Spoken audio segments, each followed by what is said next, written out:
Okay, so far in these sessions, morning and afternoon sessions, we talked a little bit about taxonomy. And we said that the current system of classification that we use isn't based on what they look like anymore, or their different characteristics. It's based on their genetics and on their evolutionary relationships. We call that phylogenetics. We talked about the different groups in our classification system, and we used the word clade to refer to those different levels of groups, like domain and kingdom and phylum. Remember, the more of these groups you share with something, what does that imply? The more you're related to them, the more your DNA is similar. We looked at phylogenetic trees. We said that essentially they're evolutionary trees of life, and that wherever you see a little bend in the tree, that implies what? A common ancestor. And that the further you go this way on a tree, what's that mean? Older in terms of evolution. Further back in the evolutionary history of life. Further you go up and to the right, the more recent thing is implied to be. We spent some time talking about viruses and how that they're obligate intracellular parasites. They have to be in a cell to do anything. And once they're in, they cause damage. We talked about basically the most simple kind of virus, which is a virus that affects bacteria, bacteriophage. And how that word literally means what? Bacteria eaters. And we looked at the parts of a virus, how that there are essentially two things. Protein coat or capsid on the outside, and some kind of genetic material on the inside. It's either DNA or RNA, but not both. We talked a little bit about retroviruses. Retro because their genetic material is what? RNA. It's older. And we said they're an exception to the central dogma because they don't have any DNA, so they have to start with something else. What were some examples of retroviruses? Ebola, influenza, HIV, common cold. Those are 4 big examples of those. We spent some time talking about the lytic cycle, which is the life cycle of a virus. And essentially, lytic means that a virus is doing what to your cells? Cutting, splitting, or breaking, tearing. And essentially, it's a 5-step process. The virus attaches to some receptor on a cell. It injects its genetic material. The cell then becomes essentially a virus factory. It starts making virus parts, virus components. Then it puts them together. And then the viruses burst their way out of the cell and cause damage that way. That's the life cycle of pretty much every virus. A few viruses go into this lysogenic cycle, where their genetic material becomes part of the host's genetic material. And it's just sort of sitting there until what happens? Yeah, something happens with the immune system and it activates.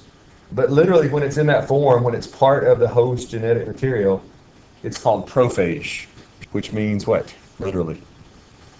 What's pro mean? Before the eating. So it's sort of waiting to spring forth and then cause chaos with the lytic cycle. But that's called the lysogenic cycle when it's just sort of waiting. It's part of the DNA. It's waiting to come back and cause symptoms. We talked about these terms. A pathogen is anything that makes you get sick, anything that causes sickness. And we listed a bunch of things that could be pathogenic in people. Obvious bacteria and viruses, or some other things. Produce, like that brain-eating amoeba that seems to be going around right now. Again, lots of kinds of worms, hookworms, pinworms, tapeworms, fungi like athlete's foot.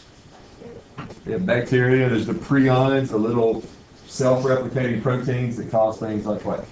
Mad cow disease. Yeah, mad cow disease.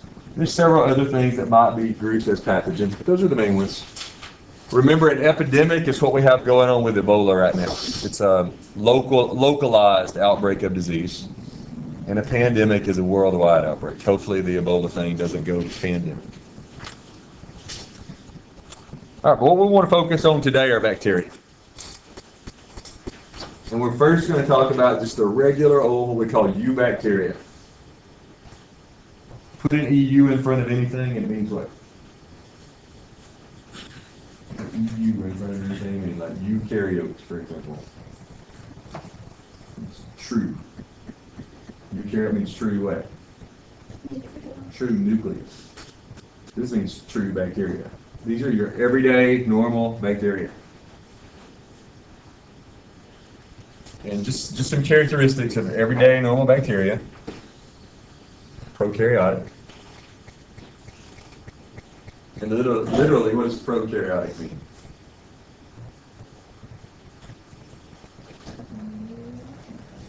With a pro in front of a word, it means what? Before the nucleus. Because the first living things on Earth are thought to have been what? Bacteria. No nucleus. Now, again, does that mean they don't have DNA? Do bacteria have DNA? Yeah. It's just doing what? Just sort of floating out there, free in the cytoplasm. How much DNA do they have? Yeah, one circular chromosome. Bacteria have one single circular chromosome, just kind of free floating. Some other things that you ought to know about bacteria, they do have a wall around them. Cell wall. Now, what's the cell wall of a plant cell made out of mostly? Yeah, mostly in plants it's cellulose, which is a big carbohydrate. But in bacteria it's made of something different. It's made of a chemical called peptidoglycan. It's kind of unique to bacteria, that chemical is. Break that apart. What does that mean? Peptidoglycan. It'd be part white and part white. What's peptido mean? Where we heard proteins, right? Like polypeptides, peptide bonds. So it's part protein and part glycan. What would that be? Like glucose, glycogen, glucagon, right? That same root. Part protein, part sugar. What's the biggest thing a cell wall does for a cell?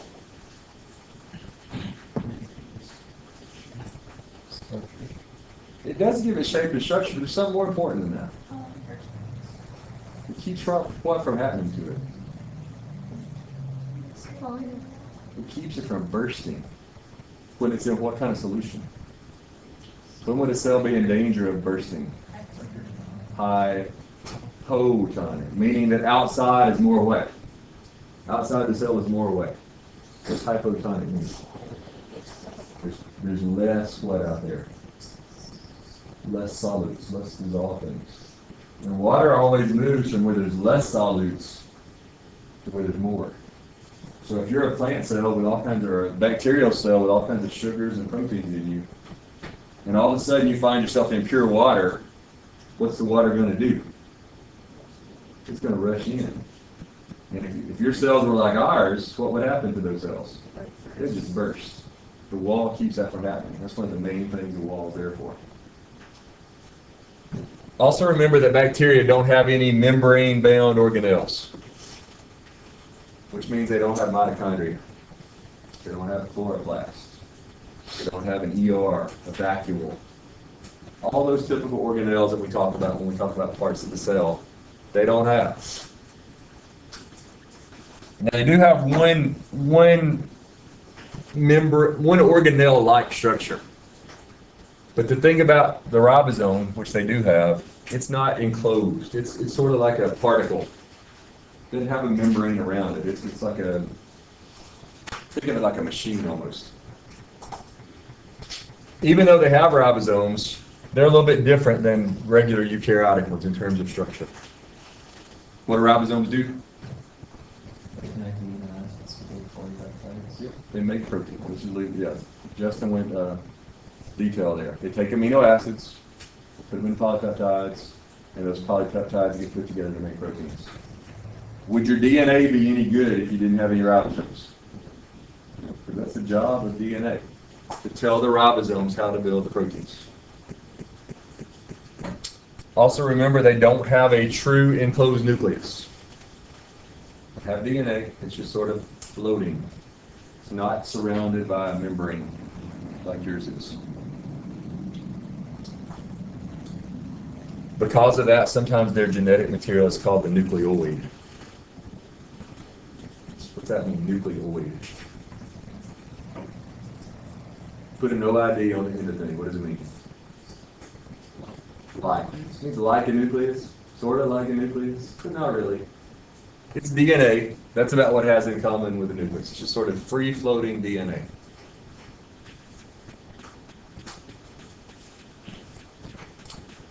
Some of them have on the outside, this would be outside the wall. They have what's called a capsule, or sometimes it's called a glycocalyx. This would be outside the wall, on top of the wall. It's got sort of a mucousy-like coat. Yeah, that's where I'm going. What do you think a bacteria would want a mucus coat on the outside of its cell wall?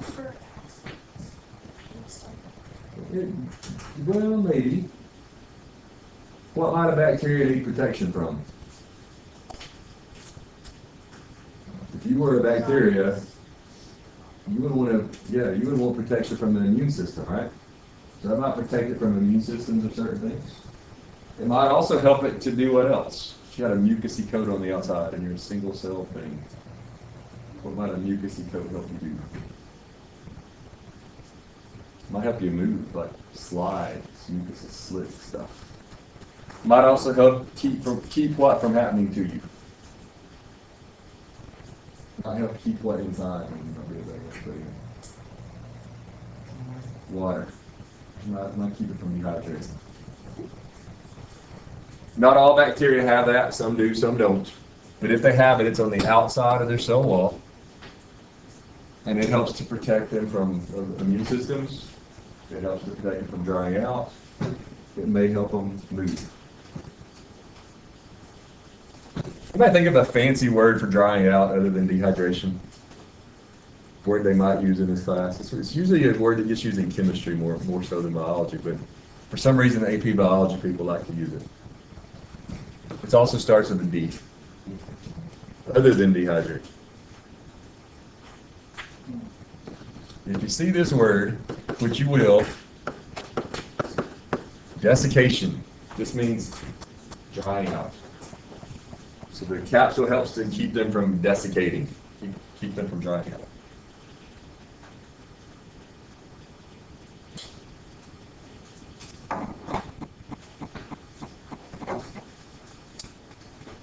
All right, many bacteria also have these little hair-like things sticking out their outer surface called villi. A lot of people confuse them with what? Yeah, and the other one. What's the other one? The other little hair-like thing that sticks out of themselves.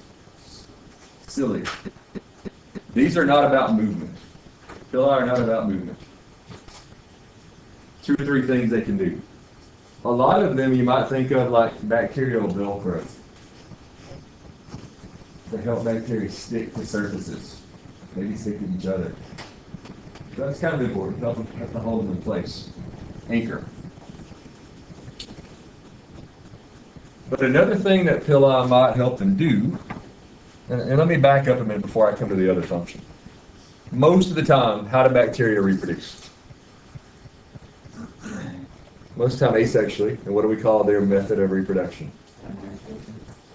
Binary fission, or sometimes we call it prokaryotic fission. And essentially just one copies its chromosome and splits in half, right? It's like cloning. What have we said several times about the advantages of asexual reproduction? What's the big advantage? It's fast. It doesn't require a whole lot of energy. And when does it make sense? When the environment's nice and stable, and you as an organism are what? You're good at living in that environment. You're well adapted to that environment. It makes sense that way. But is the environment always nice and steady and stable? It's not. And if you only have certain genes, and you have no way of getting other genes, what happens when that environment goes bad on you? You die. So bacteria have evolved a way to have something sort of like sexual reproduction. And that's where the villi come in. These bacteria, a lot of them can go through a process called conjugation. What's conjugate mean?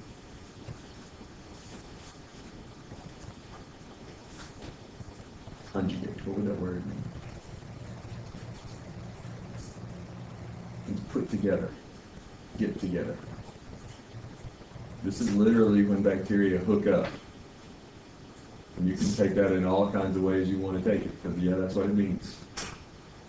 Two bacterial cells hook together.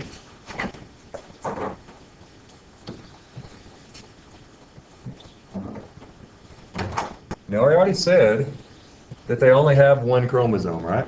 But the little pili, there's some specialized pili, sometimes that are called sex pili. And they act sort of like a tube between those two bacteria. So this would be my little sex pili right here. For it to be sexual reproduction, there has to be an exchange of what going on? DNA, genetic material. Can they exchange their chromosomes? Would that do any good if they exchange their chromosomes? There's only one, right? So that wouldn't help much. But something that bacteria have that a lot of people aren't aware of, in addition to that one main chromosome, they have these little bitty circles of DNA that only have a few genes on them, 4 or 5 genes maybe max. And these little extra pieces of DNA they have are called plasmids. When they conjugate, they can swap those. They can swap plasmids. One might give a plasmid to another one that doesn't have. And that's a way to get some genetic diversity, where they can do something sort of like sexual reproduction. Scientists think that this is the way that bacteria oftentimes spread away. Where bacteria are pretty famous for spreading, genetically speaking. It might affect us one day. It might affect you. It might have already affected you. Resistance to what? Antibiotics. That when one bacteria evolves resistance to a certain antibiotic, it can actually pass that resistance on to other bacteria through this process. Assuming the gene that the resistance happened on was on the plasmid, and pass that to other bacteria. So conjugation, two bacteria hook together, exchange genetic information in the form of plasmids, small circles of DNA. All right, another place we want to go is to talk about the different shapes of bacteria. Now, bacteria come in lots of shapes, but there's 3 that you hear talked about a lot. The most common one you probably hear about is just a sphere. What's that called in the bacteria world? What's a sphere-shaped bacteria?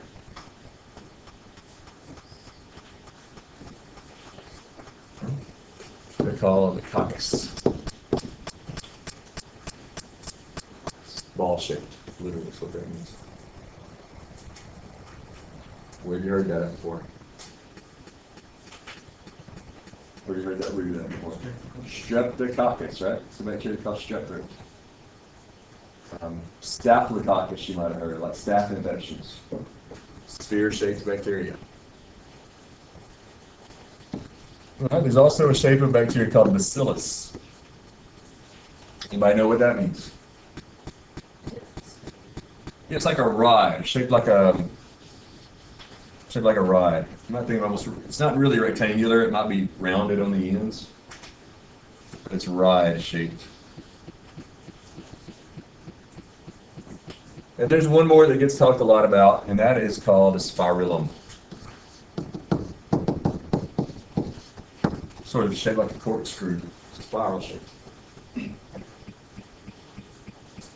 So most of the bacteria you hear talked about are either a coccus, they're shaped like a sphere, they're shaped like a spiral, or they're shaped like a ride. Coccus, bacillus, and spiral.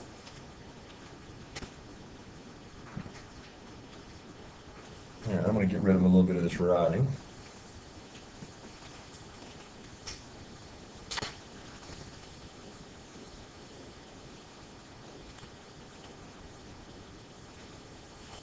I want to talk about 2 or 3 other main things today. Let's first of all talk about some diseases in humans that their bacterial cause. Notice there's a list there. Strep throat is bacterial. Tetanus is bacterial. What's tetanus better known to some people as? Lockjaw. Tetanus causes serious muscle contractions. How do you get it? Rusty nails. Yeah, well, a lot of people hear that whole through rusty nails things. Will a rusty nail make you sick? You know, what that likes to live on rusty areas will make you sick. The bacteria that live there might make you sick. But you don't have to get tetanus from a rusty nail. You can get it from a dirty cut that's, you know, it gets all cruddy stuff inside the cut. It's just the bacteria. They tend to live in dirty, dusty, rusty places. Syphilis, the venereal disease, is bacterial. Pneumonia, certain forms of pneumonia at least. Lung infection, bacterial. A lot of the sexually transmitted diseases are bacterial. There's lots of others. That's a very short list. We hear about all these diseases, and most of those diseases, most bacterial diseases, can be treated out. Antibiotics, that's what antibiotics do. They kill bacterial infections. Maybe one that I ought to put up here that's maybe one of the most serious ones, and it's becoming a bigger issue every day. TB, tuberculosis. Why is that an issue? Well, what part of your body does TB affect? It affects your lungs. And for a long time, TB almost disappeared. Doctors had thought we have conquered TB. But what happened? Why did it come back? Antibiotic resistance ones started reproducing. Yep, certain TB bacteria evolved resistance to antibiotics. And now there are very few, certain strains of TB at least, there are very few antibiotics that kill it. It's very hard to treat. And some doctors are afraid that eventually we're going to run out of antibiotics and we'll treat it. And we'll go back to the times when if you got TB, you died from it most of the time. That's kind of scary. And there are several diseases. There are certain staph infections now that are almost completely antibiotic resistant, right? Certain staph infections, if you get them, what happens? There was a football player here a couple years ago who got a staph infection in his foot. And what they almost have to do? Amputate to keep it from spreading to the rest of the body. They ended up not having to do it. They ended up treating it, but they were to the point they thought they were going to have to cut it off. I'm curious, if people get diabetes, why cut off the foot? Yeah, it causes circulation issues.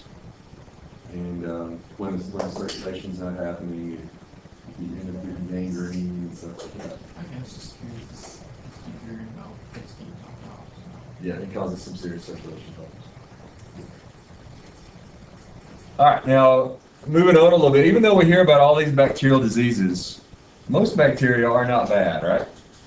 Most bacteria are good, and they have lots of positive roles in the environment.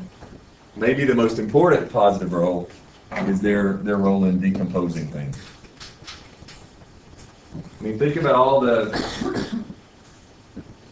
natural trash out there, from tree limbs to leaves to dog poop and everything in between. Most of that stuff goes away on its own. But what we don't see happening is that in the meantime, the bacteria are eating it. They're decomposing it. They get some help from what other kinds of things? What are nature's other main decomposers? Fungi. But together, they decompose most natural waste. That's pretty important. We've already talked about their role in nitrogen fixation. Remember, they might live on the roots of plants. They might just live in the soil. They might just live in the oceans. But nitrogen fixation is essentially taking that triple bonded nitrogen from the air and breaking that bond and converting it into one of what two ions? What does nitrogen fixation convert that into? Yeah, ammonium ion, NH4, or what's the other kind of ion that living things can use? Nitrogen-containing ion. Nitrate, which is NO3 minus 1. And that's huge because we need nitrogen for what kinds of things? What kinds of chemicals in your body need nitrogen? Proteins and nitrogen bases, which are found where? DNA and RNA and ATP. So crucial. Nitrogen is crucial. And there's not a whole lot of nitrogen on Earth except that found where? in the air, and it's in that form, which is really hard to get to. It's hard to use. The opposite of nitrogen fixation is denitrification. So that's going back this way.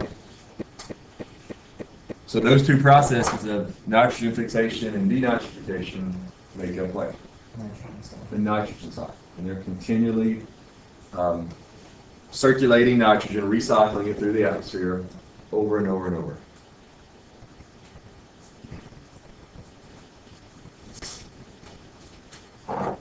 Another thing that scientists are just starting to look at is how bacteria might be used for something called bioremediation. Any idea what that might be? Bioremediation.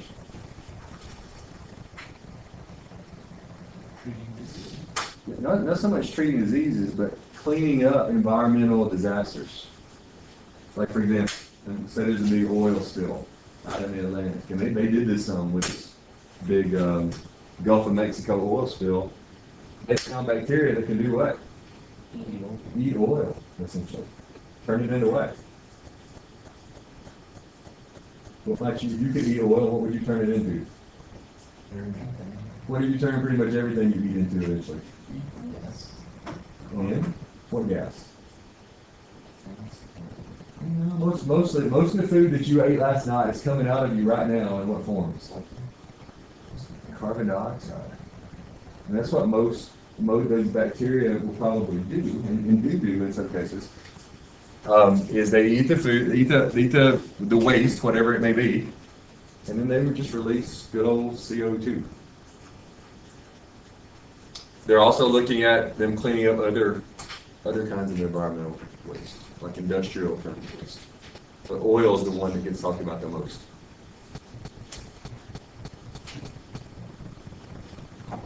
Last couple things I'll talk about for today are these three bottom words. Some bacteria are aerobes. What does it mean to be an aerobe?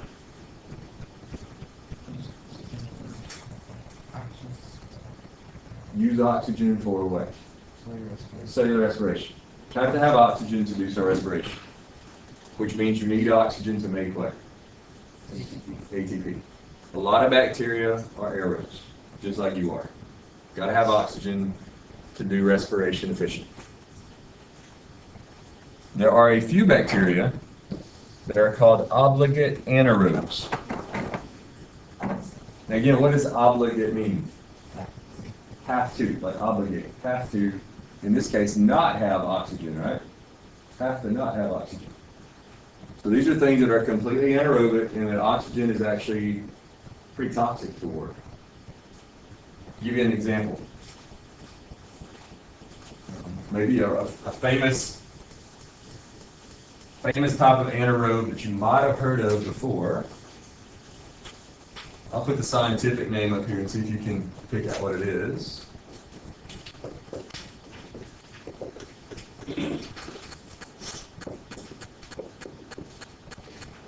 Any ideas what Clostridium botulinum might be?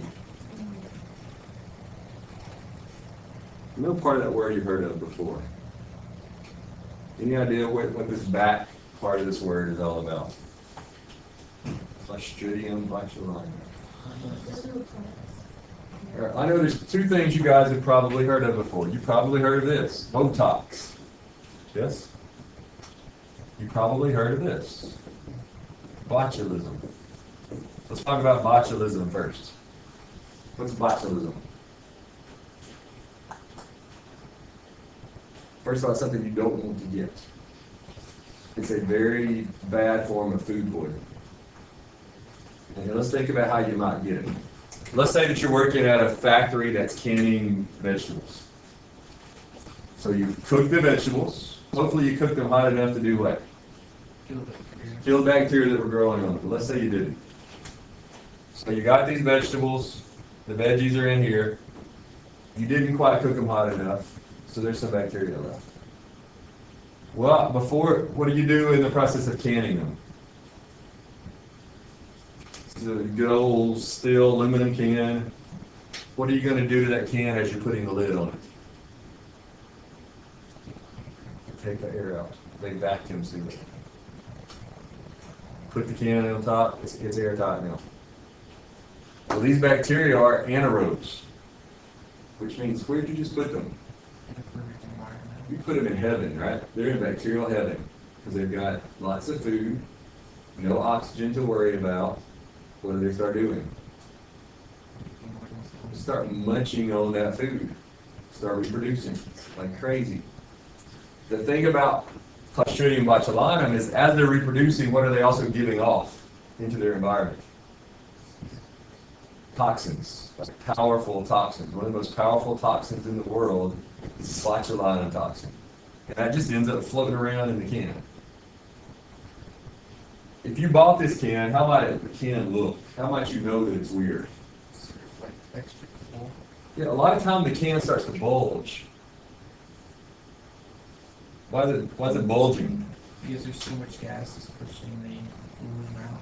I remember this on Life After People. They did an episode where it was in a grocery store and showed how all your food would look after while no one touched it and fire went out. Right. Awesome. Because the thing is, the bacteria are giving off gases just like you do when you eat. And those gases don't have anywhere to go. So what starts to build up in the can? Pressure. And eventually that pressure's so much it bends metal. Don't ever buy a can like that. You don't want to eat it, trust me. But let's say it hadn't got to that point yet. The can's not really bulging, but the bacteria are in there and their toxins are in there. And you buy the can and you cook it nice and hot. Probably kill what? Probably kill the bacteria, but what does the heat not affect? It doesn't affect the toxin. So you eat that toxin and you get deathly ill and probably die. During the first Gulf War, for sure, Saddam Hussein was actually stockpiling botulism toxin that could be transmitted through food, through air, and it was a potent biological weapon. We blew up several factories where he was growing it. But the thing is, it is the same thing they use for Botox. Why might somebody get Botox? What are they doing when they give you Botox? What are they trying to? A lot of times they're trying to get rid of wrinkles. By doing what? Sometimes what causes wrinkles is you got a little extra skin, and what's making it saggy? Certain kinds of muscles, like frown lines and stuff. So what does the Botox do to those muscles? It just paralyzes them. So you're paralyzing these muscles, so the frown lines aren't there anymore, because the muscles that were causing that pulling of the skin, you just zap them. There are some like really high-powered lawyers that get all their facial muscles Botox. Why would you want to do that if you were a high-powered lawyer? You don't show any facial expressions. You can't smile because you zap the muscles that make you smile. You can't frown. You zap those muscles too. Where else do they use Botox? They Botox your sweat glands. So you can't sweat either. Never let them see you sweat. High-powered lawyer. They don't want to see you sweat. Botox your sweat glands on your forehead, under your arms. Probably not your body sweat glands. Probably not that, but just typically when you're nervous, it's your underarms and your forehead that are sweating. And Botox those. Remember though, when they're using Botox, this is one of the most potent toxins in the world. Dangerous. So they got to be really careful about the amount of it they inject. There are several bacteria that make toxins like that, and even if you kill the bacteria, you still got to worry about the toxin. All right, so those are obligate anaerobes. They have to be in a place without air in order to thrive and survive. And then there are bacteria that are kind of the switch hitters of the bacterial world, facultative anaerobes. What do you think that means? Yeah, they can do both. They can do aerobic, they can do anaerobic, they can live in either world. And they can thrive in either world. So they can do aerobic respiration, they can do anaerobic respiration, they can make it when there's oxygen, they can make it when there's not. Very adaptive.